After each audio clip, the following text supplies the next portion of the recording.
I'm so excited to welcome you to the Writer Center's virtual craft chat series, where we talk with writers a little less about what they wrote and a little more about how they wrote it. My name is Emily Holland, and I'm thrilled to have Kenzie Allen with us tonight to celebrate her new book, Cloud Missives. Thank you, Kenzie, for being here. Hot off the press too, right after the publishing date. Yeah, it's been a bit of a whirlwind. So yesterday was pub day, and I feel like it still keeps kind of rolling out the next day because people are like, oh, there's the Facebook post. You got to hit all the markets, right? Yeah. To kick us off, would you mind reading a few poems from the book? Yeah. So first off, I'll say Segulis Wakweg. Hello to all of you, my friends. Kenzie Yukyats Umwewen I Waknyota ni Wagidaloda. Skanagoga. Wagajanu ni Ji Wasquagedot. So hello to all of you, my friends. My name is Kenzie. I am Oneida of the Oneida Nation of Wisconsin. I'm Turtle Clan. I said, are you with peace? Referring to the great law of peace. And I also said, I am glad that all of you have made it here. So I'll start with, I thought I'd start with a couple poems. One of which is I like the idea of invocations. We'll probably talk about that tonight. But so I'd like to start with a bit of an invocation. This is dedicated to the desert tortoise, and it's called With 13 Moons on Your Back. Can you hear me okay? Yeah, good. Okay. With 13 moons on your back. Like tree bark curled into whirlpools of stone, burrowed under earth while the sun burned down and coyote roamed the sand, do we too return, each to our dens in the shivering dark, wear armor as a shelter we can carry? Don't we, on your back, touch earth? Sometimes, ever so slowly, we learn of the sweetness of cactus fruit, mesquite grass, the arid wind as the sound of an ocean rustling in creosote, what the long-awaited rain can yet resurrect. Coyote watches, he marvels. What small wisdom, your survival in this rising heat, in this strange home you have made.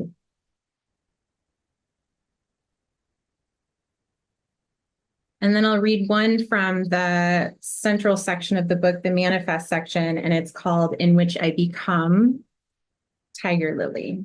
Tiger Lily is in parentheses. And it starts with an epigraph from the Disney version of Peter Pan, the song, What Made the Red Man Red? And the lyrics there that are quoted are, why does he ask you how? Once the Indian didn't know all the things that he know now. The way back from the fire was so long. 3 canoes worth of carving the trees once I got that rope off. I crackled, I snapped, and twisted and turned red, but was not also fire. Once, I did not know the good medicine, what month the strawberry peeks up from the path, which animals were clans and not spirits, which spirits for which we left the meal outside the longhouse door. Once, I did not know my name, though I knew the good cloth they wrapped me in, the women and their songs. It is in the fields mother calls to me, always en route, FaceTimes another powwow, another blood discussion. I am brown in summer like fish skin crisped in a pan, but never brown enough. I love a man to pun it squares. I tear my own teeth out unseen. No rage, no violence like it made me, rage like it rocked me to sleep. These are not our lands, but the soil is good for growing apples. These are not our apples, but the flesh is good and crisp. Sometimes the rope was even a comfort, like a bruise, visible. Some nights I wished for that from him. But no one wishes for the tongue tie, lockjaw, for the smoke signal to work only one way. No one asks the red woman what made her. Once I did not know, and I asked, how can one hurt a fire? How, if the skin is already bubbled and charred, how can one wound a wound? But it deepens. With each new smile, I learn.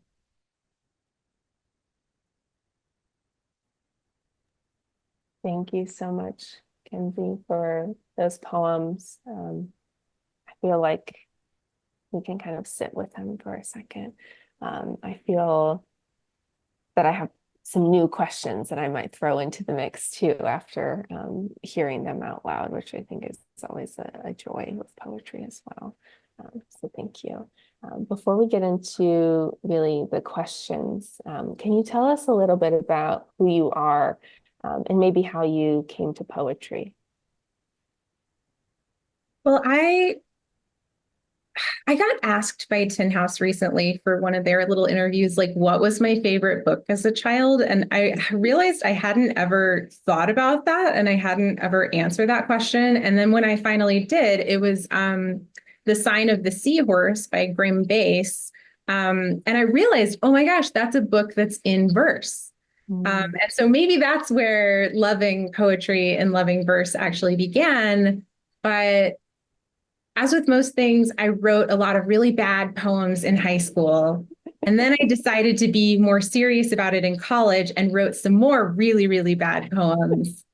And then I decided to go to grad school. And that was really where things, like in between college and it was really when I was applying for grad school that I sort of figured out what I wanted to say. It wasn't so much, oh, I want to write a poem, but it was like, oh, I need poetry in order to say these things.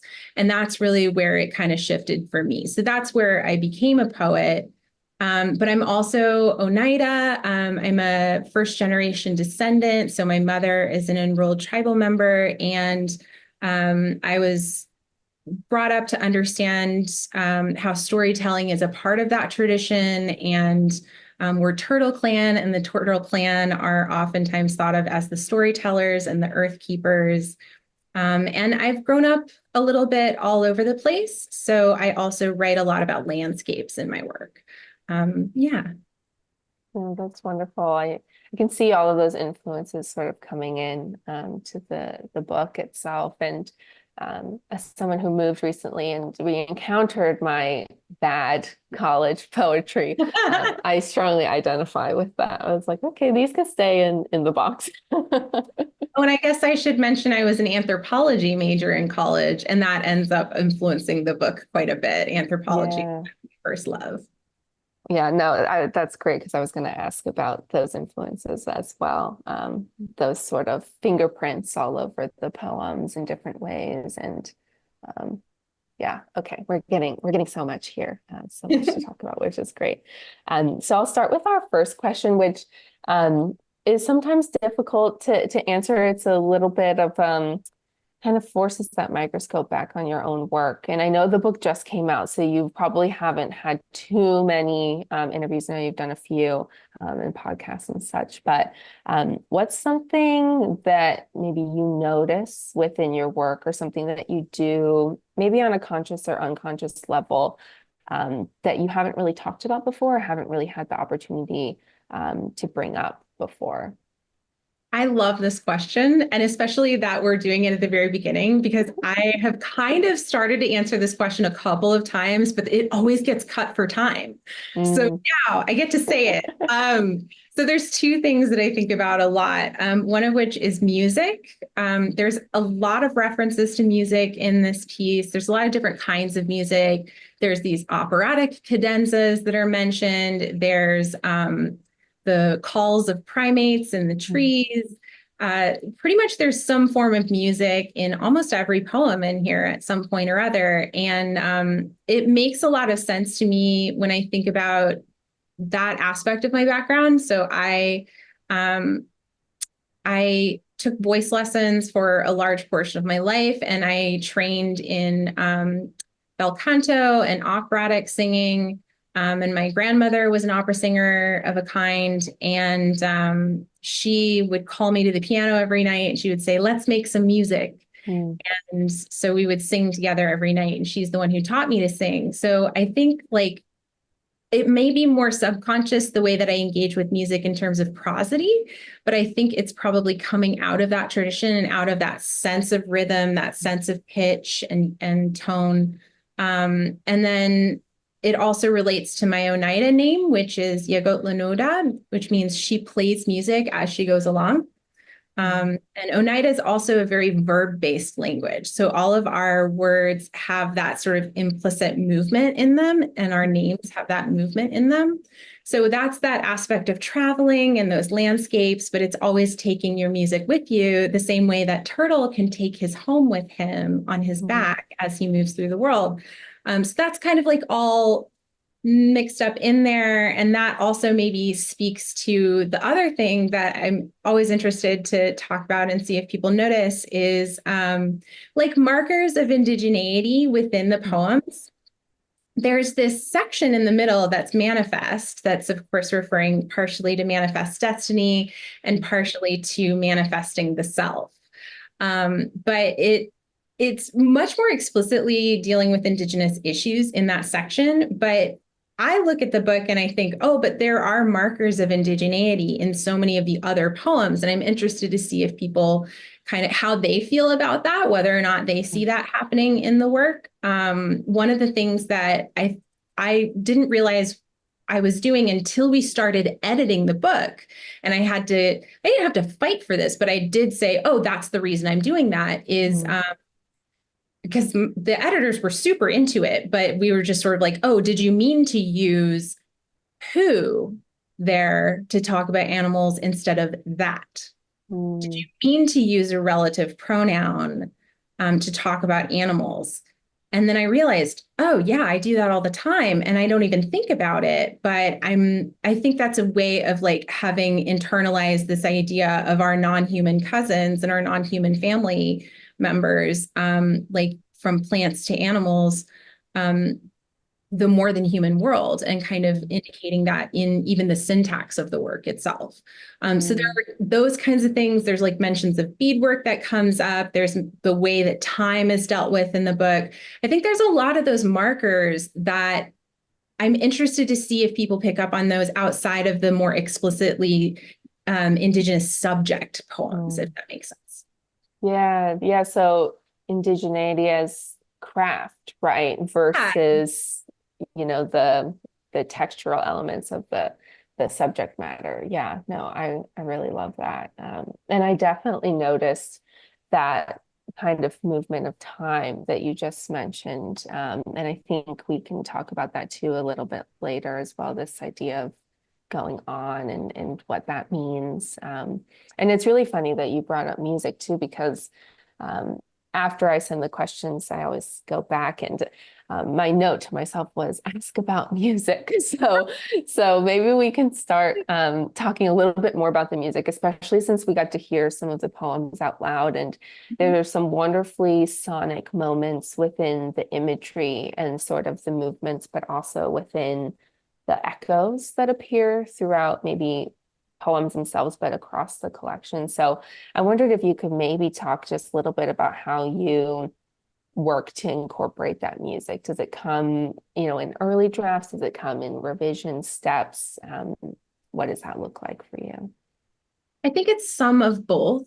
So as far as like feeling my way into the music, I think that happens pretty early in the draft. And that'll happen whether or not I'm handwriting it or typing it out on my phone. I'm happy to use those tools. But I always tend to speak the poems aloud as I'm writing. Like I'll write something and then I'll say it aloud, and then I'll write something more, or I'll like kind of outline little syllables and be like, something else needs to be here, but it needs to be this kind of clackety clack here. I talk about it with my students. I say my clicky clacky is like all of the different little textural like sound elements I'm very into the clicky clacky. And then I'm thinking about in the editing, do I need this particular article, for example? Sometimes taking out the articles creates more immediacy. Sometimes it turns something into a concept more, but it also can help with the music. So the editing phase, I'm also consistently tweaking that and saying it aloud again, and kind of like sometimes also trying to memorize certain parts of the poem and seeing how that lives in the body.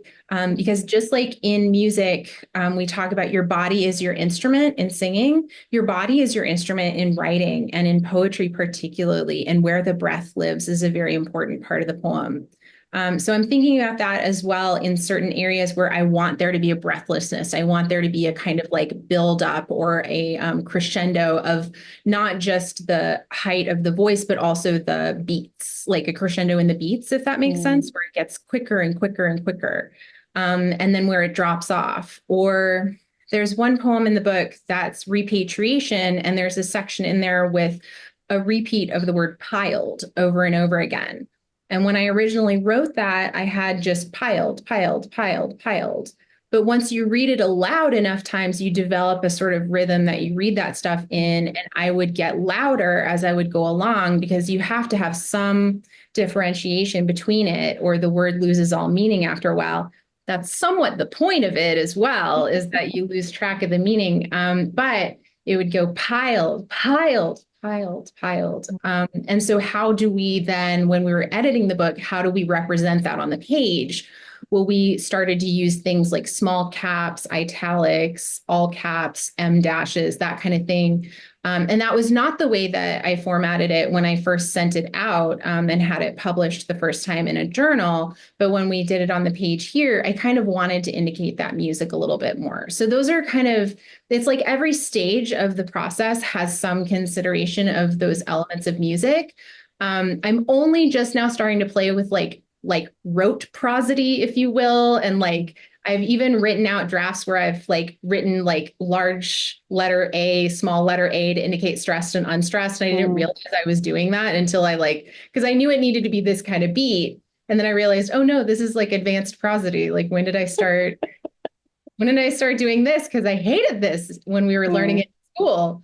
But eventually you internalize enough of that stuff and you kind of have to turn to those tools. So that's another reason I tell my students, like, yes, you have to learn the prosody now, and then you can forget about it for a while, but it will come back to haunt you. Yeah. Yeah. It's sort of like you mentioned, the poems living in our body, like those lessons kind of live in our body as well and kind of make themselves known on the page too. I want to get to this question in the chat from Donna. How essential is cadence in your work? Maybe you talked about this a little bit, but yeah, I wonder if you could talk to that question a bit. I'm so happy that Donna brought up that word, because cadence is the exact way that I think of it. I don't actually think of it in terms of metrical feet. I think about it in terms of cadences and rhythms, and beats and things like that. And so I think it's a core essential part of the work when I'm doing it. And we might talk about like lines later, like lineation. And it's definitely part of that as well. And the way that you think of units of language, you can think of units of language on the level of how it appears on the page, but you have to think of it in terms of how it appears in the voice as well. And what I do love about poetry is that you write the thing and then you give it to someone else and then they bring their own cadences to it. So I'm always really interested to hear other people read the poems. And that's another technique that I like doing, is giving the poem to someone else and asking them to read it back to me is sort of a way of understanding interpretations of the music, which is exactly what you have in like instrumental music as well. You have different interpretations of that movement, different rise and fall for phrases. So you kind of can tweak that as much as you can on the page, and then you welcome in other people's cadences as well. But it's definitely a core part of the way that I think through poetry versus something like prose. Yeah, oh, I love that. Okay, yeah, we'll definitely talk about line breaks too. But maybe we'll zoom out a little bit just to talk about sort of the construction and arc of the book. We have that kind of opening poem, which I think I mentioned, I've heard people call it a proem, like a prologue poem. And then we have those four distinct parts, right? Pathology, manifest, the letters I don't send sequence, and then love songs. And they each feel contained, but there's all these threads that intimately connect the sections. So can you talk about how you got to this structure for the collection, maybe where in that either submitting or editing phase that structure came in, and maybe what other shapes the collection took before you got here?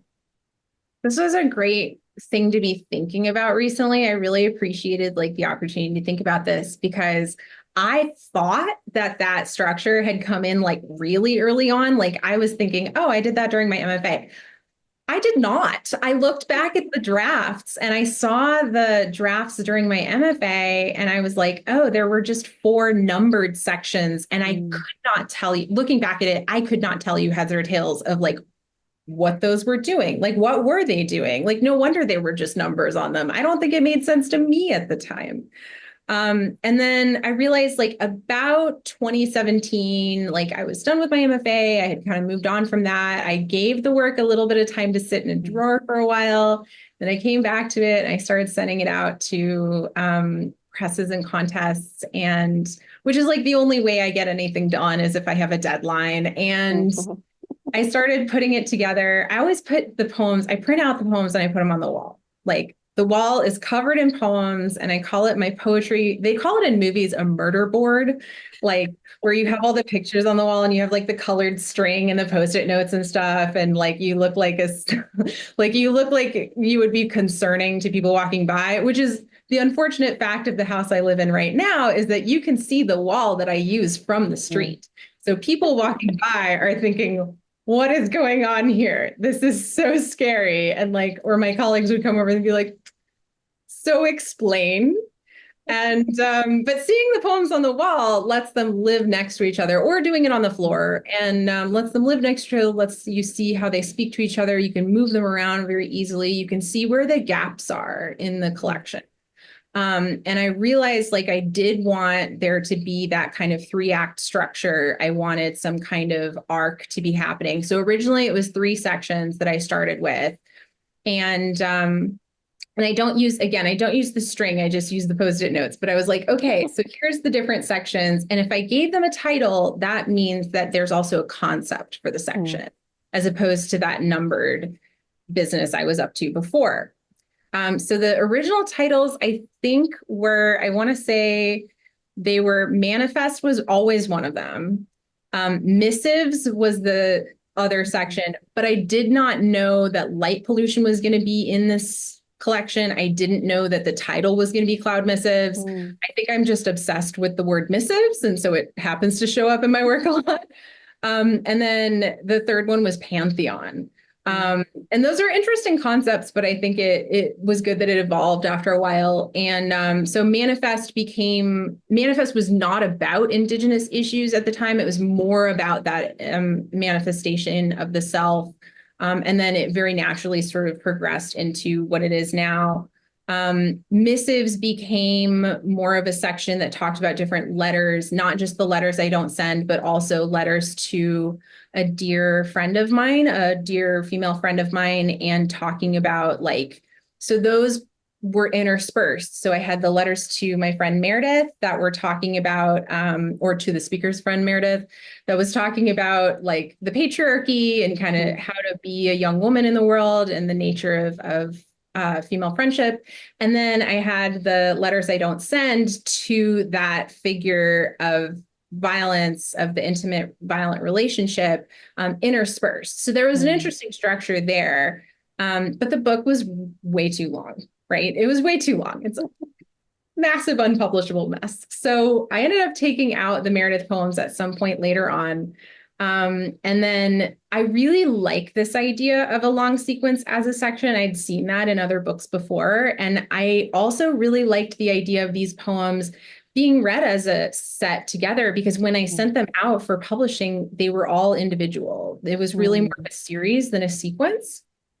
And when we put it into the final book, I took out the individual titles that were like letters I don't send number one, letters I don't send number two, and instead just had the numbers because I thought it looked cleaner and I was interested in what it would be like if it was a sequence rather than strictly a series.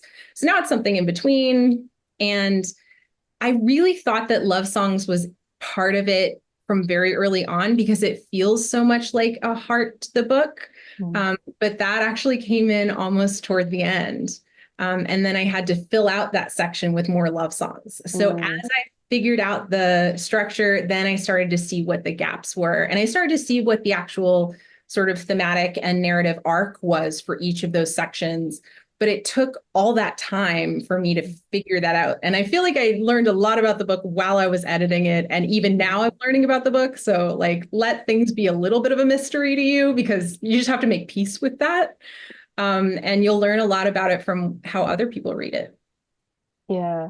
Yeah, I think it's always interesting to see what our own work can teach us over time, like those transformations. And when you're putting together a collection, sometimes it has to tell you what it needs at a certain point. It's like, oh, okay, now I know what this section needs to look like. And yeah, I love kind of seeing the movement. And I'm glad you talked about bringing in the titles to the sections too, because it's not, you don't always see titled sections. And when you do, it's like, okay, there's something kind of holding this group together. And there's something that this word or this title is kind of overlaying onto the poems here.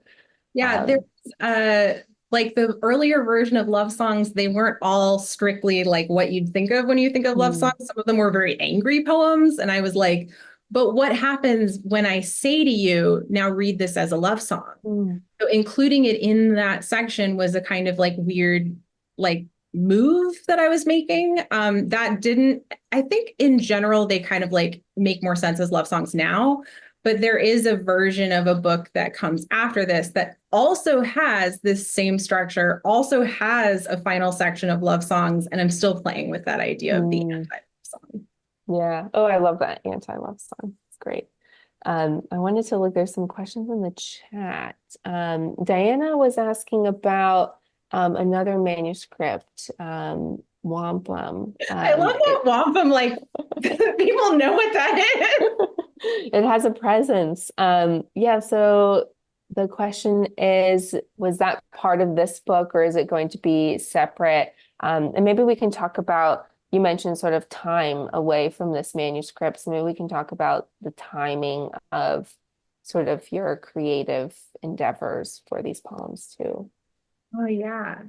Well, so Wampum is a multimodal manuscript that I have been working on for a while. It was primarily my dissertation project at University of Wisconsin-Milwaukee, and little plug for that program. They saw my weird little puzzle box cootie catcher kind of messy multimodal book, and they said, I see it, and I raise you 3 more crazy ideas. So that was kind of like or bonkers ideas. So that was kind of like where that came out of. And the issue with it now is that that stuff's really hard to get published, mostly because it, like that book, part of the integral system of knowledge in that book is based on color, for example, and color printing is just expensive.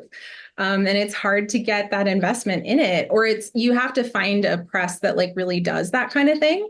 But I'm also still kind of like going back, and now that I've had some time out of the program, now that I've had some time to put it in a drawer and kind of like let my brain relax a little bit, now I'm looking back at that and I'm saying, oh, there's some more things I want to do with that. So I am kind of like going back to the drawing board on that project, and continuing to invest in it, continuing to kind of build that up. But that book has everything from custom fonts based on the handwriting of the past 3 or 4 generations of my family to sequential drawings to this table of contents that's modeled after a Haudenosaunee wampum belt. So it goes with that purple and white. It is just this massive sprawling project. And I think it was very ambitious. And now I have to have the craft catch up with the ambition as well. I want to make sure those poems are as strong as they possibly can be. So Wampum, though, had some poems in it that I did take those poems from Wampum and put them back into Cloud Missives at some point. They were always poems that had kind of been jumping around between the two books. And then while I was editing and working on Cloud Missives, I moved a few more over from Wampum. So poems like Cradleboard were initially part of Wampum, poems like Quiet as Thunderbolts. So there are some poems in there that are from that Wampum project, and I am continuing to work on developing more poems for Wampum. Wonderful. Thank you for that question, Diana. I wanted to talk a little bit about the opening poem, Light Pollution, because it does so much. It introduces a lot of themes. It sort of gives us the title, and it sort of exists outside of these other named sections. So could you talk about how you decided to have that poem, one, maybe be the opening, but two, to also sort of supply the title for the collection, and how you see the role of that poem kind of shaping how we read the collection itself? That poem was a real surprise to me. I think I'd written that poem in something like 2014 or 2015 or something like that. And I think it came out like a little bit after that. It's published in The Cleaver, really wonderful magazine. And I think of these poems that start the collections, like heard them called a prologue poem or a proem. I've heard other people call them like one of my favorite things is my Anishinaabe friend calls them harbinger poems. And I was like, I like that. But I call them invocation poems a lot of the time because I think about like starting a ceremony, and I think about the first invocation that you make to start a ceremony or a ritual or just to engage with someone. And so you can also think of them as like a little amuse-bouche, like a little taste of what you might get in the book, or like the type of flavors that chef really prefers. And I think I maybe got this idea too from Stephen Dunn at one point. Like I think he does this in some of his books. He always has like that little proem in there or invocation poem. And I just like the way that it asks the reader, it kind of calls in the reader. I wanted it to have a sense of calling in the reader to a moment of quiet, to a moment of noticing the world around you, to noticing what has been obliterated and what you are seeking in the world, and to kind of have the reader, and maybe myself as well, as I was starting out in putting together the collection, although this poem came into it a lot later, to kind of have a moment to really think, okay, what is this going to be, this relationship that I'm going to have to the world around me? And how am I going to move through the world in good ways? That's something that comes from Oneida core values, is moving through the world in good ways. And I think about that as asking us to reconvene our relationship with nature, with the world around us, with each other, and what we want to recover. A lot of the book is an act of recovery and reclamation. And so what do we want to do with that? I think it required a moment of maybe some stargazing to happen at the beginning of the book. And so that was the idea behind it. But I didn't know that was going to be what happened until I had those poems on the wall. And then I thought, you know what's the poems that aren't here? I printed them all out and I sort of flipped through them. I'm like, what if? And I took that poem out and I put it on the wall and I was like, oh, okay, yeah, here we go. And it just sort of shifted the conversation about it. And then I remember having a piece of paper that I also taped to the wall, and I just wrote out a bunch of different possible titles. And this book has had so many different titles: Our Favorite Ways, Fire, Water, Were We in the Village, like The Land We Will Make. And those were all, some of those were based on other lines from other poems. I do think that's kind of a neat device when people take a line from a poem and make it a title. So I did like that move, and I admired that in other books. But then I realized when I put that poem on the wall, I was like, what are cloud missives? Like, I've never answered that question for myself. I published the poem and then I still don't really know the answer. But then I thought about the way that clouds are made up of molecules. Like, you have all these different disparate elements that form into this kind of semi-amorphous, intangible thing. The messages that we read in clouds, like the shapes that we look for in clouds. And I also thought about the fact that like that phrase could be something different to everyone. But if each poem was a little cloud missive, how would you interpret that? So again, it's kind of like saying, if you read this as a love song, if you read this as a prayer, well, if you read this as a cloud missive, what does that offer you? And I did want to think about this in terms of an offering. So that invocation is also an offering poem of a kind. Yeah. Yeah, I love that. I was thinking a lot about clouds and everything that you said, right? That sort of shapy interpretability of them, but also I was thinking about the water that they hold and the life that comes from the water. And so much of this collection is about those things that survive, right? And that life that goes on. And so I thought that that was a really great layer that we see right there in that opening poem too. And yeah, I just thought it was really, really beautiful to think about all those different things, the layers that the title then sort of carries throughout as well. But I'm interested to hear what everyone else thinks cloud missives are. So send me your thoughts on that. Throw it in the chat. I wanted to talk too about the way you bring in other voices and stories into the book, which sort of begins with that opening poem. We have the line, elder rain, a voice that tells us, right? And so we're bringing in this voice already. And the us, again, sort of bringing in the reader as well, right? We're part of that us. So how do you navigate the other voices in your poems alongside the voice of the speaker? And what do you see the role of these voices? Voices, maybe the speaker's community, Indigenous community in many ways as well. What do you see that role being within the poems too? I love this question because it took until I was we talked about this a little bit in my like grad school workshops along the way. Like, you have so many different voices that come into these poems. And I was like, I don't know. There's just a tendency I have to like insert little bits of conversation, but also I'm really bad at remembering quotes and things. So like half the time the conversation is like completely made up. Like, I couldn't tell you like what one of my friends said to me yesterday, but I could kind of tell you what the vocabularies of that would be and like what the ideas behind it would be. So then I kind of, whatever sounds good for the poem, I'll go ahead and include. There's a lot of like moves to like he said, she said, like words that are italicized, words that are in quotation marks.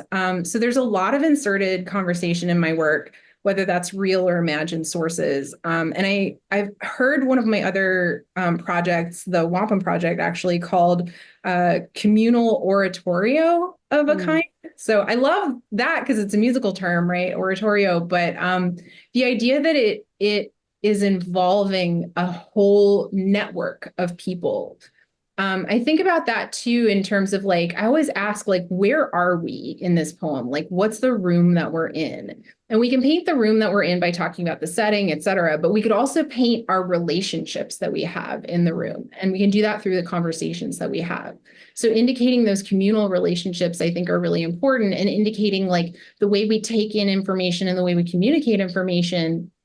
And so that's kind of like the way to show the relationships between the speaker and the reader, the speaker and the rest of the world, to allow those relationships to happen like between the rest of the world and the reader, and the speaker is just the pivot point for that.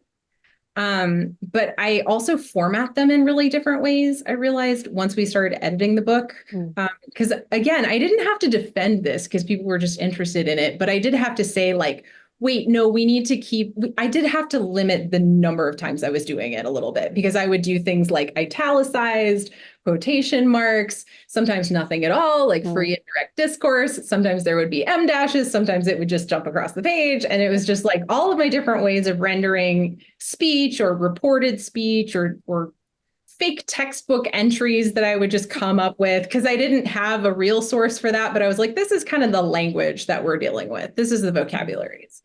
So sometimes I'll do each of those different things, but I found myself saying at one point, okay, these we can go ahead and do more consistent italics for these, but some of them I need to keep the quotation marks because that's more of an indication of reported speech. Whereas the italics add this emphasis that's very different. And it's sort of like almost like a thought speech in a way, or a conceptual speech. Versus the starkness of that reported speech in quotation marks. Or when it wasn't set off by anything at all, I wanted it more integrated into the poem and even more conceptual, even more of the kind of like landscape of the poem, just as you would find it on the ground and not to stick out in any one way. So you'll find even sometimes like phrases that someone would have said turned into almost like verbs that way. Like the what would you do if as a noun, but like that's a speech particle. So I think that's kind of like, it's just a very natural thing that I've been doing. I don't know if it's something coming maybe out of anthropology or if it's just coming out of like being really interested in conversation, but I think about like a global conversation that we're having at all times and the way that you can hear conversations even in the land around you if you just listen very closely to it. Yeah. Yeah, you mentioned the phrase, the like landscape of the poem, and how these conversations come into that. And I wondered if that was a good moment to maybe bring in a conversation about form, which also feels like the landscape of the poem in some way. And there's some wonderful kind of variations of form in the collection, couplets, tercets, those kind of things. But then we get the epistolary form in the letters I don't send.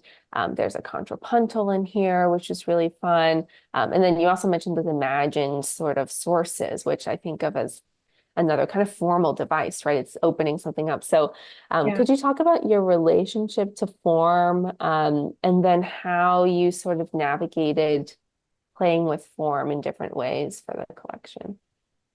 Yeah, I think for the longest time, it was very intuitive for me. And I didn't really think of it in terms of form. I just thought of it in terms of different types of evidences in the world. But then later on, I was at Wisconsin, Milwaukee, and I was studying with Brenda Cardenas, and she mentioned this idea of context-aware forms. And that has really shifted the way that I think about form ever since then. So a form that teaches you something about the context of the poem through the form itself, whether that's on the page, whether that's by calling it something like a love song or calling it something like an elegy, and then playing with that a little bit further. Another just fun trick is that if you put something in couplets or tercets, you really have to tighten the lines and you have another unit of language. You have the line as a unit of language, you have the stanza as a unit of language. So you really have to tighten things. You have to think about units of language and how they relate to the meaning of that stanza or the ideas, at least, behind that stanza if you can't dictate meaning per se. And then I think about like form on the page and how to enact like a conversation across the page. The contrapuntal was this idea of including, I'm always interested in the way that humans are pattern recognizing creatures. We will put together a pattern from anything. We'll try to figure out a narrative. And if you put something on the page and you line it up vertically, we will look for what the vertical says as much as the horizontal. I have I made a little thing to show you that humans are pattern recognizing creatures. Okay, so what does this say? And I had to write it backwards, right? What does this say? I'm seeing hurry. Can someone say it in the chat? Yeah. What does it say? Harry Potter. Oh, That's wow. right. Harry Potter. You don't need the vowels because you recognize the patterns and you look for the gaps and you try to make sense of them. So I kind of like to manipulate that a little bit as well, and kind of play upon that idea of setting up patterns, and then where you iterate and turn on the pattern is kind of part of the artistic like joy of it in a way. So I think about like, what are the phonemes of this particular form? So if it's an elegy, what's the basic element of an elegy that we all think of is mourning something that's passed on? Well, if you take that element alone and make something out of it, then you've told the reader you're engaging with elegy, suddenly you get to play with that as a concept. So that would be a context-aware form. I think about forms and anti-forms. So I have love song to banish, another love song. So it's like not the love song you expected. It's not the love song to another like romantic figure, but to the self is the love song to banish those other types of love songs. I think too about archetypes. So archetypes of these textbooks, for example, like I'm not interested in the specific elements of the text, although there are some elements that like I did read at some point. I couldn't find the correct source now, but it's stuck in my brain long enough that it's had an impact. But I think about those vocabularies versus the specific sources, and that itself being a form. Like, what's the vocabulary of the particular discipline that you're working in or that you want to engage in? Yeah. Yeah, no, I love that. I love all those possibilities. So I think a lot of times we think about form as something that's restrictive, but in this conversation, we're seeing the possibilities that it opens, right? The not only the possibilities for the writer, but also for the reader. And I think we keep going back to that kind of interpretation, that interpretive element of the poems as well. Yeah, no, this is great. Just kind of scroll back because I think there's a couple questions that are asking kind of similar things. I think about sort of audience, also getting into interpretation a little bit. I think earlier I saw a question sort of asking about what you hope maybe an Indigenous audience would get from the work. And then a more recent question from David here. Are there times maybe you strive for a specific interpretation, or do you maybe open yourself up for any potential reader or listener? How does that come into your process there? Those are both really good questions. I'm going to ask you to remind me of the second one in case I go off track. But as far as the question about like what I hope Indigenous readers and critics will take from it, there are moments in the book where I'm not necessary, where I am speaking or trying to speak directly to an Indigenous audience. There have been more of that in the past. At times, like I have a version of a poem. I don't think it's in this copy, but a version of a poem where I talk about GTC meetings, and I just never translated that for anyone. And it's General Tribal Council meetings.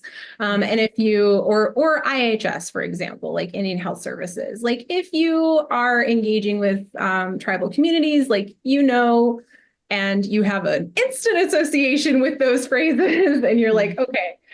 So some of the time I do try to speak to that, especially in my other projects. I do have like almost two versions of the book, one of which is like in a more Haudenosaunee cosmological approach, and then the other is like in a chronological order, so that in case like you just need to read the poems and understand the story chronologically at first, you can do that, but otherwise you can jump straight into a more Indigenous sense of time. So I do think about multiple audiences that way. In this book, I think it kind of very naturally bridged that gap. I think like, I hope that going back to the first question that we talked about, like, I hope that things like that relationship with the more than human world will be extremely apparent to like Indigenous people reading the book. I hope that things like the elegy against elegy poem talking about extinction is not an Indigenous word. This story goes on. I hope that that poem will be as healing for other people as it was for me to write it, as far as like for Indigenous people to be able to read it and to see Indigenous ways of knowing celebrated. I do think this book in general is kind of like enacting a little bit of that go-between role. But I think that there's aspects in there that I'm interested to hear about, and I'm interested in those markers of Indigeneity from an Indigenous perspective. Like, I'm very excited to like at some point be interviewed by an Indigenous person and like just have super Indigenous talk, like heads down. I've gotten to do that for writers like Morgan Talty before, and it's been like totally fabulous. But I also think like this book in particular is kind of an invitation to like a wide readership, and it's an invitation to any reader to kind of try to find, like, use what's in this book as maybe a little bit of a model toward recovering what you need to recover from your memories, recovering what you need to recover of yourself, and turning back to the world around you and saying, what would I write my love songs to? Mm. Yeah, no, I think that sort of gets at both questions. I think the second question, or the second part of the second question, sort of about, are there times when you're writing, do you strive for a specific interpretation, or do you always kind of open yourself up to the reader bringing in their own interpretation here? That is such a good question too. And I think it's a little bit of both. It's more that I want to make sure there's enough on the page that there is something to interpret there. I want to make sure that it adds up to something that doesn't have like a total left turn where you just can't really quite fill in those gaps. Like if I did this, great. I need to have enough of these letters that I can lead you somewhere. But if you came up with some other word here, I would be so interested to hear it. I think that that's sort of what's going on there. I'm really interested to hear people's interpretations of them. I learned something about the poems every time. There was a review that came out today, actually, that talked about a particular line that was like, and it's referring to a salt lick. And I was like, oh, wait, it kind of is. Oh my God, that was in there. Cool. Like I learn a lot about the poems from other people's readings of them. So I said after this, at some point, like in the next couple of weeks, I'm going to do this thing. Like, if you want to participate, please do. But I'm going to try and do this thing on the Twitter where I'm like, ask me anything about a particular line in the book. And I will tell you what was going through my head when I wrote it, but I won't tell you what it means because I don't know what the final meaning is, because that's so much more about the relationship between the text and the reader than it is about like my interventions. So I try to set up enough that there's something there to have to interpret, but everyone brings their own experiential knowledge bases to it, and they bring their own memories to it. And I want to see what it invokes for people. So as long as I'm doing enough and I've got enough craft going on that people know that it's deliberate, and I like have enough of those elements to intrigue and to maybe start making connections with, then I really want to let it fly after that and see how other people interpret it. No, that's wonderful. I look forward to that AMA. If this hour is not enough to get to everything. I wanted to maybe close with a question, since you brought up the poem Elegy Against Elegy, and that line, right? Extinction is not an Indigenous word. The story goes on. I think I kept going back to that poem. And there's so much in this collection sort of about, what is surviving, what's passed down. There's a lot of sort of specific violence mentioned, right? Domestic violence, but colonial violence as well, racism, environmental destruction. But then we turn towards the love songs at the end too. So I just wondered how that line in Elegy Against Elegy resonates for you as a storyteller, as a poet. What is the power of these stories enduring? And what does it mean perhaps for the story to go on? Well, I do think of extinction. I'm starting to realize more and more, like it is a very colonial concept. Renato Rosaldo, another anthropologist, talked about imperialist nostalgia, which is kind of like this lamenting something that you definitely contributed to the demise of, right? But if you look at things only in terms of extinction, you also cut out the further possibilities and the further futures of that thing. So I think about the work of Miami language revitalizationist Daryl Baldwin. So the Miami nation out of Ohio. If you've ever heard of Miami, Ohio, you're like, why is it called Miami? It's from the Miami people. And their language was supposedly only still retained in things like place names and some old missionary accounts. It was said to be extinct. But Daryl Baldwin and his team said, what happens if you change the language you use to talk about the thing? If you say, instead of it being dead and gone or extinct, what if you say the language is sleeping, waiting to be awoken again? what does that change about the way that you would approach the language? And how does that make more of a possibility for revitalization? Rather than preservation, we're talking about revitalization.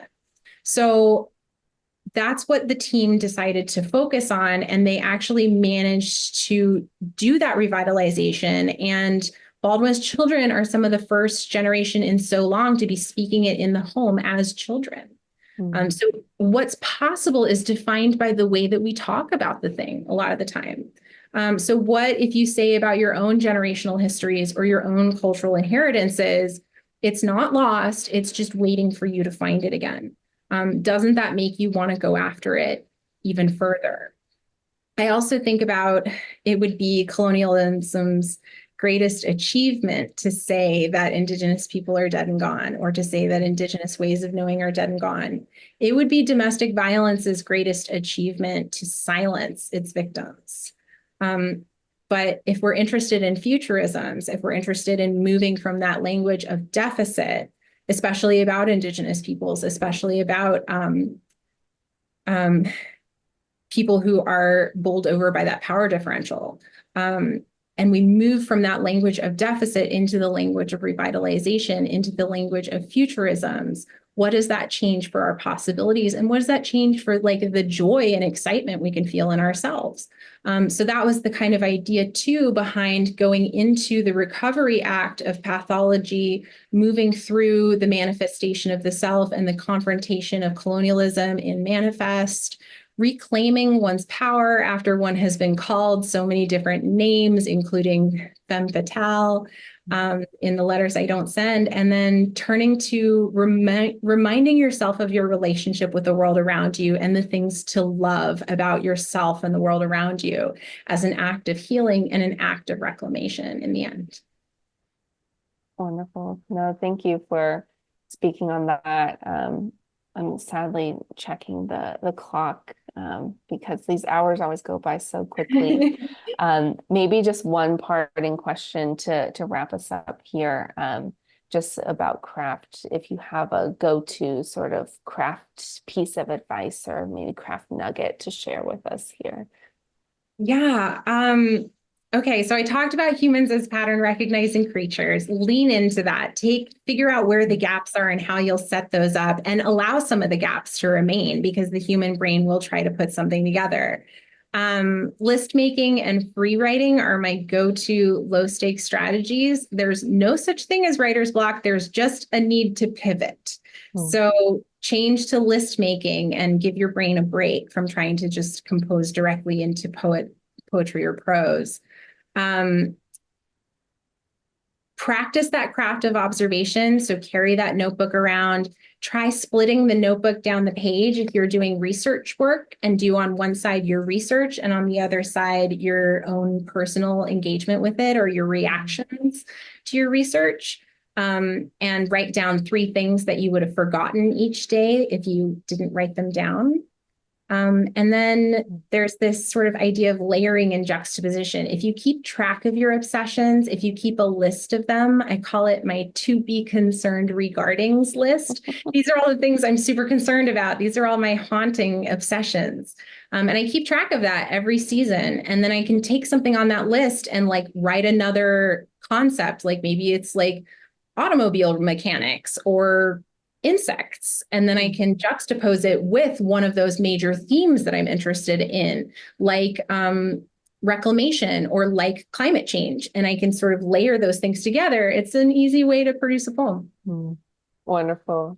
No, I love all of those ideas, and I love thinking about, again, it's sort of redefining the language, right? Not writer's block, just a need to pivot, to try something new. So, Kenzie, thank you so much for your time, for your words, for your book. Please, please, please, everyone, pick up a copy of Cloud Missives wherever you can pick up a copy, local independent bookseller, bookshop.org, straight from the publisher. Kenzie, it's been a joy and a balm to be in conversation with you tonight. So thank you. Thank you all so much for having me, Yowanko. Thank you all for your wonderful questions. And I'm really excited to see where your writing is going. So reach out to me. I'm on the Twitter and the Instagrams, and my email is listed on my website.